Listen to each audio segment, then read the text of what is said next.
Hello, myRockworld. This is Marto and Marty, and we are here and very happy to be with Graham Bonnet for an exclusive interview in Hilpoltstein. And welcome to myRockworld, Graham. Well, thank you. It's nice to be here. We've just arrived, and we've been traveling for quite a lot, so we're all tired, and we have at least, let's see, probably about 10 hours before we go on stage tonight, so we should be well rested by then. So we have 10 hours interview time now here. Now, what can we talk about? Now, how about German TV and why you can't get it in certain hotels in Germany? We need British channels, and I can't find any today, and the most relaxing thing for me to do is watch TV, and I can't get it today. It's really driving me nuts. Okay, but anyway, what questions do you have? We will start right away with the last year's release, My Kingdom. Please tell us something about this 2-track EP, and how did this come together, and can we expect a full album maybe soon? Yeah, well, the two songs we put together were, one was written by Russ Ballard, who wrote Since You've Been Gone. He wrote the song called My Kingdom Come. And the other song I wrote called The Mirror Lies, and we did one little video of that particular tune. And this is just a taster of things that may be on the way right now. We've in fact just finished 2 albums, one with re-recordings of some tunes that people may know of my past history, you know, like Since You've Been Gone, for instance, and All Night Long, and etc., etc. Certain songs from certain albums, from Impellitteri to Alcatraz, and from Rainbow, you know, and also the Michael Schenker group. So there are new recordings of those songs from the past, and then we have a new album with 11 tracks, which is all new songs, which we've just completed. That's great news. Yes, and so he will be out. It will be out. I'm speaking German now. I'm getting, oh my God! But it will be out. It will be released as Graham Bonnet Band. It's a Graham Bonnet Band, a brand new band, which is really nice because I have a bunch of people I'm working with who are like a family, and it's very nice, and nobody has any egos. Like some of the bands I've worked with in the past, there's been some terrible clashes of personalities, but this time I think I've got a cool bunch of guys working with me. Very much. Also, the band members right now, the live band members will be also on the album, also, or yeah, yes, they play on both albums. Yes, so the band you hear on the album Mark is the band. Also, or yeah, it's all the new guys. Yeah, that's awesome. Great news. And when will it be released? The date is November the middle of November. Yeah, we saw the middle of November. I'm not sure the actual date. November this year. Also out on vinyl. I hope so. Maybe out on vinyl or some kind of plastic. So we're hoping. Probably there might be a short, you know, a special edition of vinyl, okay. But mainly I think CD. Okay. Yeah. Because we have lots of vinyl fans at myRockworld also. That. I know. Me too. So I love everything what's vinyl. Yeah. I mean, I had a vinyl collection which I've lost. Unfortunately, I have vinyl I collected from. Way back when I was a kid, you know, in England. And I think vinyl sounds better than CD. It has a beautiful warm sound, and you hear like everything perfectly, whereas with CD, it's sometimes a little too high-endy. You know, it has that hissy kind of sound. Yeah, I think vinyl's the best. That's awesome. Yeah. So what can we expect from the show tonight? Will you also play some new songs and unreleased songs also? Yeah, we'll be playing, I think, one. We'll play one new tune. That'll be a song called Mirror Lies. And the rest of the show will be a bit of Schenker, a bit of Alcatraz, a bit of Rainbow. So a best of history from a bit of everything. And so we hope that everybody knows some of the songs, you know, and there's also some stuff we're playing that is from my solo albums earlier on. So there'll be that too. Also something from Blackthorn? No. We will come later to No. Okay. I tried. Like that. Later. Let's go a little bit back to the history. Yeah. Then, long time. Please tell us something about the marbles. That marbles have only been around for 2 years, I guess. 2 years. And songs written by Bee Gees. And tell us something about the story and What happened to the marbles at that time? Okay. Well, the marbles came out of the blue to me, in fact. My cousin, Trevor Gordon, came over to England to live with my parents and I. And we were playing in my hometown with a small band. There were 5 of us. We had a saxophone player, a keyboard player, a bass player, 2 guitar players, me and my cousin. And my cousin and I both sang together since we were little kids. And when Trevor, my cousin, was living in Australia, he worked with the Bee Gees on TV shows and also on their early recordings when they were probably about 12 or 13 years old. And they also played on his recordings. My cousin was recording in Australia too. Anyway, he came over to England when he was about 18 years old. And he lived with my parents and I. And he said to me, Graham, if we're going to do anything musically, we need to move out of our little town and go to London. This is what we did. Yeah. My cousin and I and the rest of the band moved to London, and we played in a place called the Revolution Club in the West End of London. Very nice, beautiful gig. Really nice people went there. Everybody had great suits on and the whole thing. And we were playing in front of probably, a few people who were in the entertainment business. And we played a set of about 2 hours, all kinds of music, from the Ronettes to, Chuck Berry, everything. And in the audience, there just happened to be the ex-manager of the Bee Gees. And he came up to my cousin and said, Trevor, I'm sure that the Gibb brothers would love to talk to you. And Trevor goes, what are you doing here? His name was Ozzie Byrne, this guy. And he said, well, I've just come, I'm over here working with this new act I have, who are called, they became to not be known as Tintin, who are an act that Maurice Gibb produced later. But anyway, these 2 guys were with him, and he said, I'd like to give you Barry Gibb's number. He gave my cousin Barry's number. To make it short, I went over there one afternoon with my cousin, and we had acoustic guitars, and we were singing like Stevie Wonder songs, and Beach Boys tunes, and whatever, Beatles, obviously, all in harmony. I'm singing with the other guys, Barry, Robin, and Morris, my cousin and I. And it was just so fantastic. I wish I had a recording of that, actually. And from that, Robert Stigwood was in the building and so I got Elvis.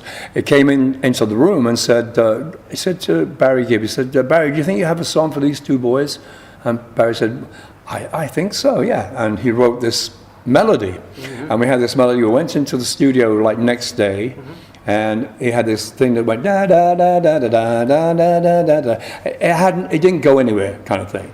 And my cousin suggested that we change the melody. He said to Barry Gibb, he said, how about if Graham goes, it became called Only One Woman, the song. So it was only one woman, I got a picture of the woman I like. It went like that. And so Trevor said, why doesn't Graham go up on one particular word? So it was only one woman, only, which was a very high, it was a C sharp for those who are musically inclined out there. It was a C sharp, and Barry said, really? And he said, yes. He said, Graham can hit that cleanly, no problem. And so the tune was actually changed by my cousin, so he really deserves a writing credit, but he didn't get one.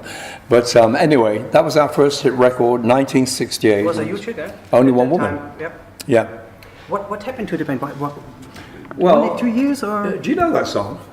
I know the song. Oh, you do? Oh, good. I'm a fan. Oh, there you go. Yeah, well, that's Trevor and that's me. Sorry. Okay, yeah. Well, anyway, that song was sort of in limbo for a while, and it took about, I think, probably about 6 months before we actually heard it on the radio. No, maybe a bit less, probably about 2 or 3 months. And I remember going to our managers and say, well, what are we going to do? Is anything going to happen with this record? And they said, well, yeah, we'll see what happens. Let it go. And I think they actually paid for it to be into the chart. I think that's what happened. And we came in at like number 20, I think it was. And Trevor said, we're going to be on the radio tonight. So we listened to Radio Caroline or Capital Radio, whatever it was at the time. I think it was Radio Caroline. And we were listening, and it was getting late. I'm looking at my watch. I said to Trevor, this show closes down soon, and at 1 o'clock in the morning. And it was about 2 minutes to 1, and that song came on, only one, and this is the marbles, ladies and gentlemen, blah, blah, blah, and they didn't play the whole song because the show was over, so it was a little snippet of the song, but we were so excited, but it was like, is that it? Okay, so let's go a little bit more in the time, in the future. Yeah. At what time did you get in touch with Richie Blackmore, and how come to join Rainbow? Have you been involved into the songwriting also too from Down to Earth? Sorry? And have you been involved into the songwriting also from Down to Earth? Me? Yeah, no. The melodies. The melodies, okay. The melodies, but I was never credited for that. It was something that I didn't know about at the time. But the reason, talking about Only One Woman, is I got the job in the band because Richie knew this song. Oh, really? And he said, where is the guy that sang that? And so that's kind of the story. I went over there and auditioned, learned a Rainbow tune, sang it at them, and they said, do you want the job? And I got it. This was in Switzerland. And flew back to England, and I said to my manager, I don't think this is the right kind of band I should be in, because it's not my kind of music. I said, I like R&B and pop and everything but sort of, that stuff. And he said, he said it'd be a good move for you. He said, you have you can do it. He said, you have that kind of voice where you've got so many different voices. You could do this. Yeah. Okay. And I said, I still didn't want to do it. So I was kind of forced into it and went back, and we started recording in Switzerland in a chateau, and eventually moved to the States to finish off the rest of the tracks, because it wasn't working in the chateau at all. We were in the middle of nowhere, and everyone was bored to death. It was horrible. Why just one album? Why not a second album? I left. You left? Yeah, I thought I've had enough of this because of Cozy Powell leaving. He left the band, and we were rehearsing for the second album after Down to Earth. We were rehearsing for the next one, and we had one song written by Russ Ballard again called I Surrender. And so I put some backing vocals down to that, and I said, well, what else are we going to do? Because nobody was coming to rehearsals. Well, there'd be 2 of us or 3 of us there one day, and where's the other guys, There was no interest in recording at that time. Because Cozy left, the whole vibe of the band for me was gone. Because he was one of my best friends, and Don Airy and I always hung out together with him.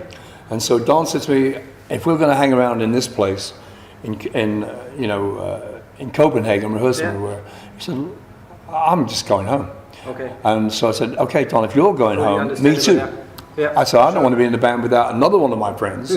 And anyway, it ended up with me going home and Don staying. And I fired myself. And Don stayed because he realized that there was another good album probably in the works, but it just wasn't ready yet. And it was boring because we were doing nothing. And so I went home, they called me and said, will you come back, please? I said, well, we have many songs to sing. They said, well, we started writing already. How about if we let you sing the songs that you think you want to sing, we'll get another singer in to sing the songs that you don't like. I said, no, I don't want to sing with another guy. I said, no.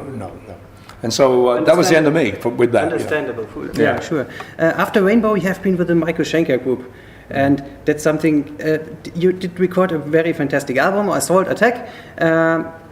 There is a story, and I'm not sure if this is true, because I've read something, and you have just done one show with them. Tell me about it. Just one show? What happened? Not even a show. Was it not? What happened? What happened? Well, exactly. A very lot. Very much. Yeah, we. It was a day we rolled into Sheffield at about 1 o'clock in the afternoon. And my friends there were the band called Whitesnake, and because they played with me on a lot of my sessions earlier, and they were in the bar and in a pub somewhere near the gig. And I said, well, okay, let me go and see him. I want to go and see how everybody's doing because I haven't seen him for a while. So I went into the bar and got drunk with them. Went back to the gig where Michael and everybody else was in their dressing rooms. Well, some of them. Michael was in his dressing room. My jacket was in there, and it had my wallet in it. And I wanted it to go back to the pub and, buy the other guys some drinks, because I was like, by this time I was going. And I was like, I was getting very happy. So I knocked on Michael's door. Michael, I said, can I get my jacket? He said, oh, Graham, I know, go away. I'm sleeping. I said, I just want my jacket. No, go away. And I got so mad. I said, fuck this, So I went back to the pub and I told him what had happened. And got a bit more drunk, and by this time, when I went back to the theatre, the dressing room door was open, his door was open, and I just started drinking again. And by the time the gig came around, I was absolutely out of my mind. Okay. And on the stage, I had every word written to all these songs I didn't know, and they were all plastered down the front of the stage because I had to learn old stuff, old songs as well as the new songs from the new album. And so there were probably about 20 pieces of paper down the front of the stage, and the sound monitors are here. And when we came on stage, the people came forward. The stage was very low. Yeah. The people came forward, and the monitors pushed forward onto all my notes, and it went like this. Everything crushed up. And I said, "You fuck it!" I started swearing at the audience first, and then started to try and read these things, and I couldn't. And I just said, "Oh, fuck it!" And I just started swearing at them. They started swearing back. Yeah. And I walked off. I ran off stage. You went off stage. Yeah, and I did other things too, which you probably, if you read about the story, it's absolutely true. All the thing about the pants, and I don't want to go through it all again because it takes forever. But that story is a true story. I ran out of the place, got into a cab, went to a hotel. Next morning, back to London, and I was fired. Did the band finish the set? Without me, yes, it was instrumental. It was instrumental. The whole show was instrumental. Can you record it? I mean, somewhere there's an instrumental version of that. I'd love to hear it. I'd love to hear the tape because there was a tape of me killing the audience and them killing me. It's a fantastic story. Okay. Let's go to Alcatraz. Yeah, it was a great band and also a great brand in '83. How did this come together? And is there any plan to maybe release another album with this band? No, but we will possibly have a sort of a semi-reunion later on, maybe this year in Japan, where we're probably going to be playing with a band called New England. Two of the guys were in, were in my band, Alcatraz, were actually in a band before called New England. I found them when I formed Alcatraz years ago, and they are going to do a show there, and we're going to join them. And so a couple of the guys from the band will probably come up and jam with us. It'll be kind of a semi-Alcatraz reunion, and we'll do a couple of Alcatraz songs with the bass player, the keyboard player, and I, obviously. But we won't have Yngwie Malmsteen, or we won't have Steve Vai or Danny Johnson, but they'll be playing with our guitar player or whatever. We'll interchange musicians. I don't know exactly how it's going to happen, but it'll be sort of a reunion. Great news. And in fact, Jimmy Waldo, the keyboard player, is possibly going to be our keyboard player in this band, but not until maybe next year. Okay. What's your favorite Alcatraz album on your own? Which one? The second one was Steve Vai. Yeah? Yeah. Why?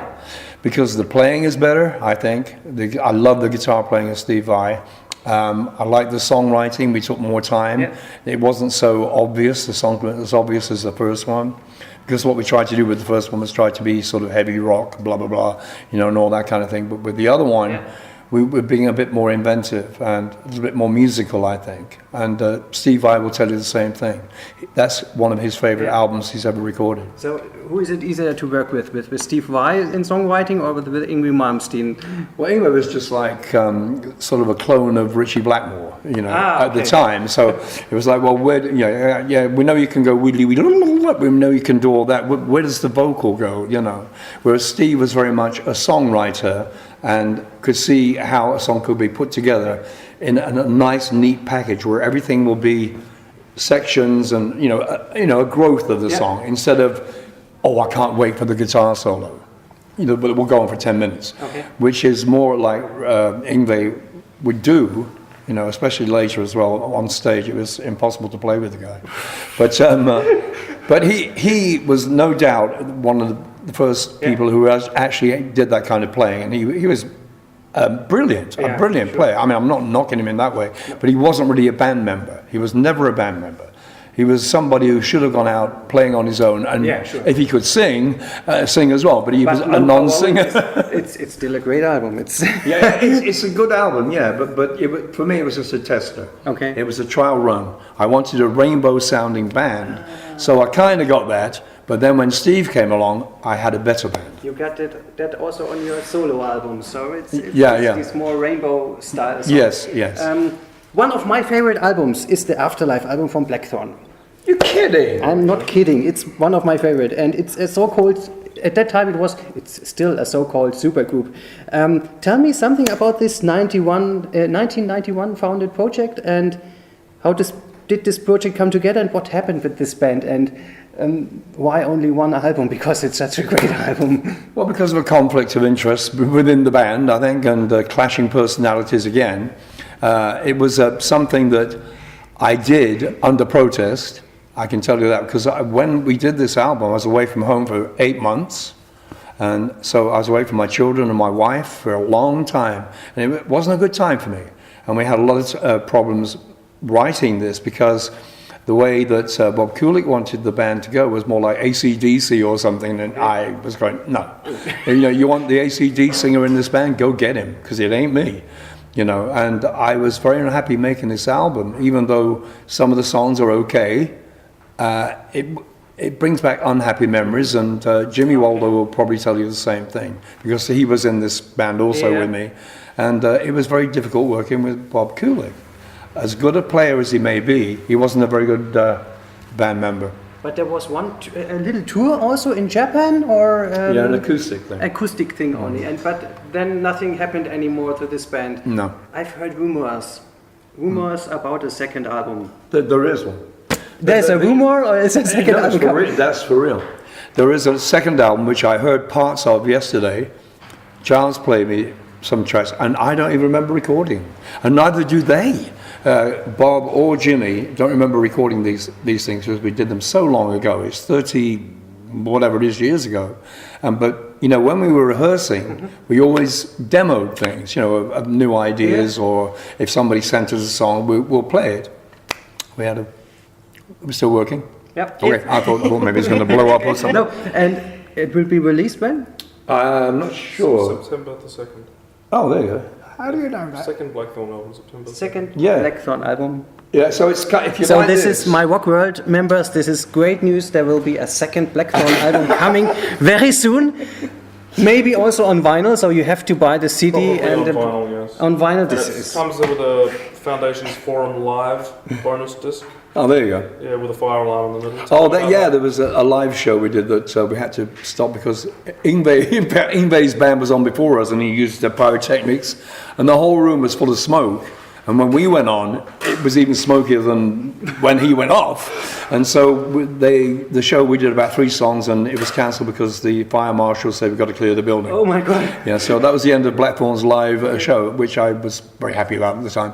But anyway, there was a second album. If you like this thing, you'd like this other thing too, this other album, I think. Phenomenal news. It's great news. Fantastic. Okay. Coming to the next question, is there still anything you haven't done yet musically, and you think one day I would really love to do that? Maybe playing with an orchestra or something else?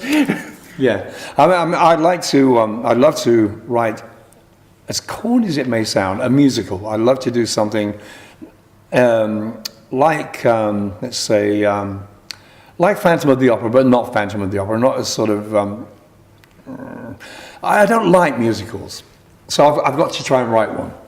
Oh, I don't like cricket, but I play it very well. Oh. Yeah, it's weird. I mean, but there's something about musicals I can't stand, because all of a sudden some guy starts singing. You wonder what the hell he's doing. He's going, well, you know something? I'd like a cup of tea right now. And he said, but then, you go, what the hell? So.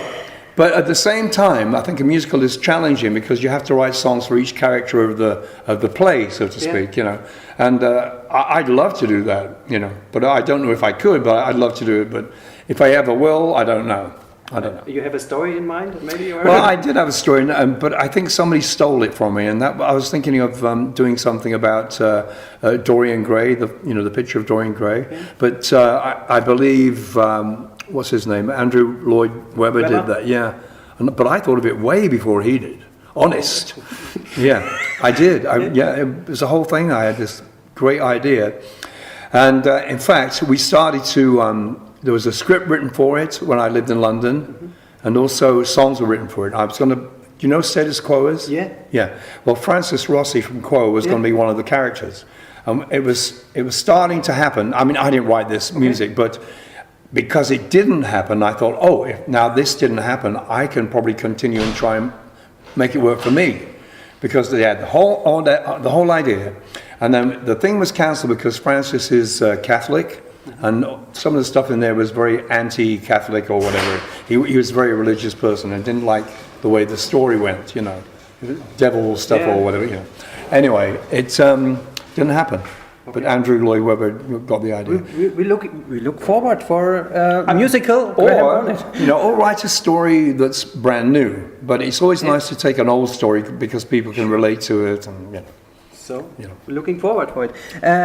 One more question: what are your heroes starting out playing music? My heroes. Your heroes. Little Richard from the 1950s, Fats Domino, Buddy Holly very much, the Everly Brothers. Let me think. Oh my God! From early on, let me say, there's a show called the Johnny Otis Show, which featured a lot of different singers from the 1950s. It was a huge band. It was about a 30-piece band, and that was an incredible show. They had all these great singers on it. Johnny Otis. Not many people know. Have you heard of Johnny Otis? No. It was something else. It was a big sort of rock show. I have to check it out. Yeah, and it was all different musicians, black, white, green, every color, you know. It was really good. And my brother, in fact, had that album. That's why I know about that. But it was Paul Anka was one of my favorite singers. Neil Sedaka was another one of my favorites, and still is. Neil Sedaka is great. I love him. I love his voice. I love his songs. He did an album later with the guys from 10cc. He recorded it in Manchester. You know, when he had that sort of comeback years and years ago. But I went to see him probably 3 or 4 times when he was in London. He's one of my heroes. He's another guy I really love. And Chuck Berry. Chuck Berry for his lyrics. I love his lyrics. And his playing. And just Chuck Berry himself. You have seen him live? Yeah. Also? Oh, yeah. He played with Whitesnake one night. I went to see him in London, years and years ago. And they were supporting him. And have you met him? And I didn't meet him. No, okay. Oh man, did I want to meet him? Jeez, yeah, because his words are poetry, marvelous words. His tunes are all the same. I mean, all the tunes are the same, but the words are just great. Roll off your tongue. You know, they're fantastic. We already heard lots of secrets. Please tell us some more secrets, maybe about the Graham Bonnet band, or maybe the current tour. Maybe something about yourself that nobody knows. Maybe a funny tour bus secret. Hey, I don't really have anything like that.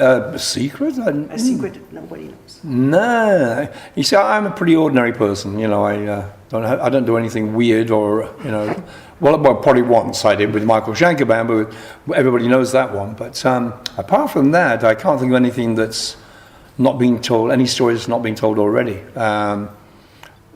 In what way, though? I mean, what would you want to...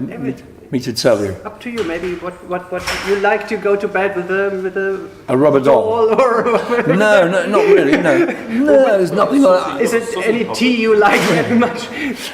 No, I mean I'm very ordinary, really. Okay. I'm a very straightforward person, and I'm very honest, and I hope. But there's nothing really very weird about me at all, except possibly I like music that a lot of people don't like. I love the Beach Boys, and really? You know, it's a funny thing. I'm in this business of so-called hard rock. I never listen to it. I can't stand to listen to it, including my own. I'm not doing other people's hard rock albums, you know, Judas Priest, whoever it may be. I mean, I know all these guys, they're friends of mine, but you ask them what music they listen to, and it won't be what they play. No, because that's like taking sand to the desert. You know, so for instance, when Cozy and I would stop rehearsal with the Michael Schenker Band, when Cozy was still working with Michael Schenker, we'd get into the car and crank up the Beach Boys. And Cozy was always turn to me, take out a Mars bar, start chewing, say, "Hey, where do you go, Graham? We'll listen to some real music now." And we'd crank up all the new Beach Boys, not the surfy stuff, but the latest stuff, Pet Sounds and, you know, all that Surf's Up. The later albums that were really, the music was like incredibly well put together. The orchestration and the way the vocals were used. Brian Wilson's pretty much what I would almost call a genius. I don't like using the word genius, but he's a great musician, really. That's the secret. Graham likes the Beach Boys. I do. Me too. Oh yeah, God yeah. Last question. Some words to the fans, please. Well, I hope you keep listening to the music. I'm glad that when we played yesterday, we had a good crowd and we had a great time last night. And I hope today will be sort of a return to that feeling of being wanted and people singing the words to the songs. It's great. And I hope also they enjoyed the new album, because I think there's some stuff on there they'll enjoy. If they enjoyed Rainbow, Alcatraz, Michael Schenker, any of that kind of music that I've been involved with, this album they will like too. Okay, we are looking forward to the new releases. Many thanks, Graham. Yeah, you're very welcome. Thank you very much for the interview. You're welcome. Okay, man.